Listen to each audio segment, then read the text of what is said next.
Everyone আসসালামু আলাইকুম। সবাই কেমন আছো? আশা করি সবাই অনেক বেশি ভালো আছো। আজকে আবার তোমাদের সাথে হাজির হয়ে গেলাম নতুন একটা ব্লগ নিয়ে। সকাল সকাল বাচ্চাকে স্কুলে দিয়ে এসে তাড়াতাড়ি করে ওদের ব্রেকফাস্টটা রেডি করে নিচ্ছি। আজকে ব্রেকফাস্টে ছিল আমার নুডলস।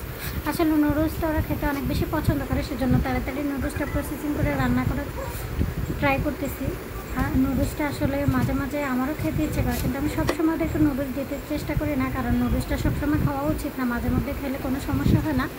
যাই হোক, আমি ওদের জন্য আজকে নুডলসটা একটু জাস্ট সবজি নুডলস করতেছি। এখানে জাস্ট আলু আর গাজর কুচি করে নুডলসের সাথে দিয়ে হালকা সেদ্ধ করে নিয়েছি।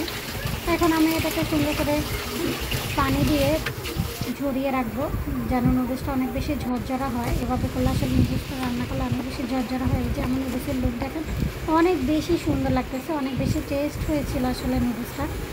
আমি এখানে 2টা ডিম আর চিকেন দিয়ে নুডলসটা রান্না করে নিয়েছি।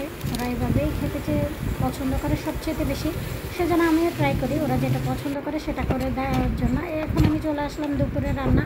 আজকে দুপুরের রান্নার জন্য আমি গরুর মাংসটাই রান্না করে নিয়েছি।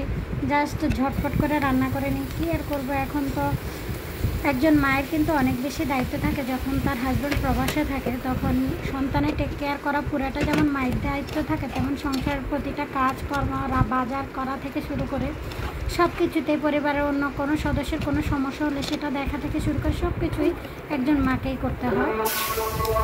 এই যে এখন আমি ওদের জন্য চাপটি বানিয়ে নিচ্ছি। ওরা আসলে চাপটি খেতে অনেক বেশি পছন্দ করে, যার জন্য আপনাদের সাথে শেয়ার করবেন। সবাই ভালো থাকবেন, সুস্থ থাকবেন। Thanks for watching this video. আল্লাহ হাফেজ।